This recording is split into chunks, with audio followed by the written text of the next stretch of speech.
Guys, this is PMJ Du Cabreros. Guys, meron tayong titestingin na speaker. Bali ang tatak niya is Crown Pro 2001. Kasi pinalitan ko po 'yun ng Twitter. Kasi yun po yung sira niya yung Twitter. Kaya sound check na natin. See you later.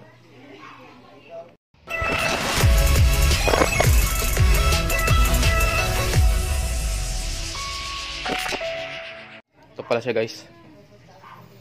Yan yung tatak niya. Crown Pro 2001. Two-way instrumental speaker. Max power input 500 watts, 8 ohms. Frequency 45 Hz. Yan, guys. Tapos set up natin tong ating processor tsaka yung ating mga power amplifier. Doon natin si set up. Diyan na muna natin lagay siya. Kaya set up muna natin. Make some noise.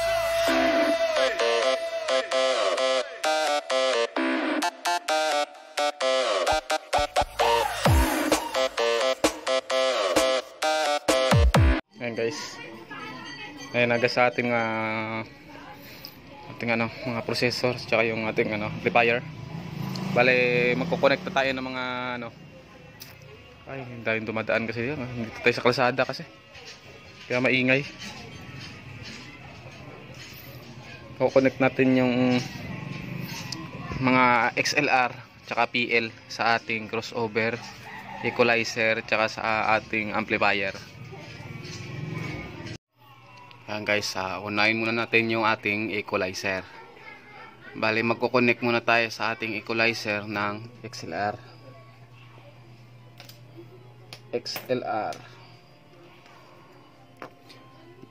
Dito muna tayo magko-connect sa XLR sa channel 1 sa output. Ayan. Output. Tapos yung dulo nito ng XLR, i-connect natin to sa channel 1 ng crossover. Doon sa may input. Yan dito. Tapos sa channel 2 ng equalizer, magko-connect tayo diyan ng XLR ulit sa output. Yan. Then dito naman sa may crossover sa input. Yan. Yung mga connection niya, guys. Tapos galing tayo sa may equalizer, magko-connect naman tayo ng input ng PL. Ito,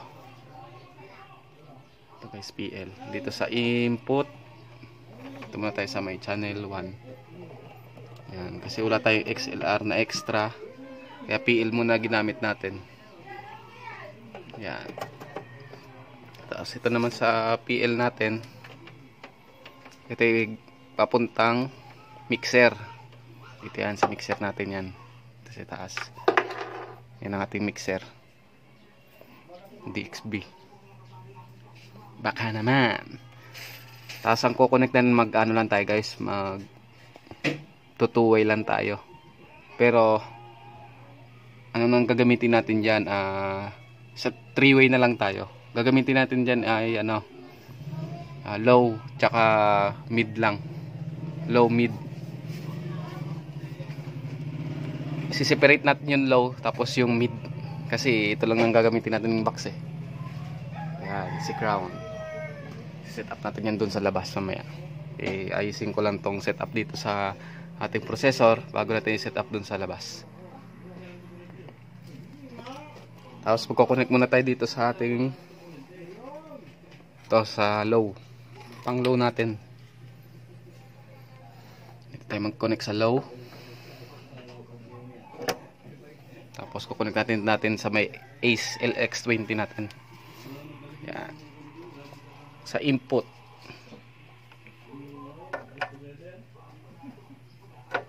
Yan, sa input ng ating Ace LX20.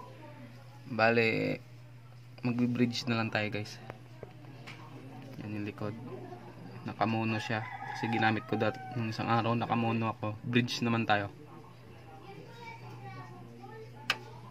Yan, naka-bridge na. Tapos ating pang mid-high ito. Dito tayo sa kabilang channel, channel 2. Kukonect natin dito sa may mid-high natin.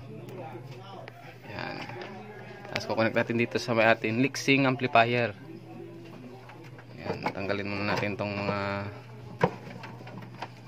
wire, mga saksakan, para makita natin dito sa input ng ating mixing LX 250. Hirap. Yan, LX 250. Buti pa si Lixing, malakas pa kay Ace LX20 ah. Sa pangalan lang, pero sa ganyan na ano, hindi naman malakas to eh. Integrated lang kasi. Mas ito power amp to si Ace. Kaya ang splitter natin, lilipat natin dito sa may input. Tapos kukonect natin tong high, yung pang mid high natin. Naka po siya guys, naka RCA. Yan, kukonect natin dito. Tapos kukuha tayo ng isang another RCR, tapos kukonect natin dito para dalawang channel lang gagana. Ito na guys yung sa may galing nating ito yung galing sa ating equalizer. Yan yung PL, yung naka-input doon to sa channel 1 tsaka channel 2. Yan yung PL. Ito yung papunta natin sa may ating mixer. Yan, sa main output. Yan dito. Yan, sa dalawang yan. Kahit saan lang dyan, left and right naman yan. Yan natin i-connect yung ating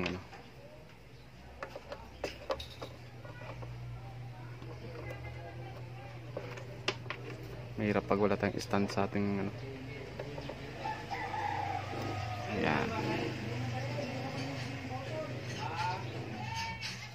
Guys, magta-try tayo ng ng ragatak kahit saglitan lang. Yan. Yan ang ragatak natin. DJ Chubibo, shout out sa iyo. Pwesto natin yung camera doon. Bahala na. Kapit bahay.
Ayos na yun.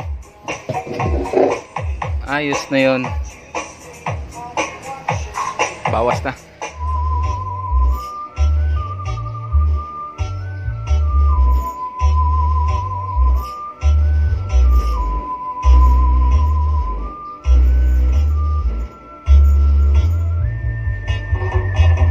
Alam mo,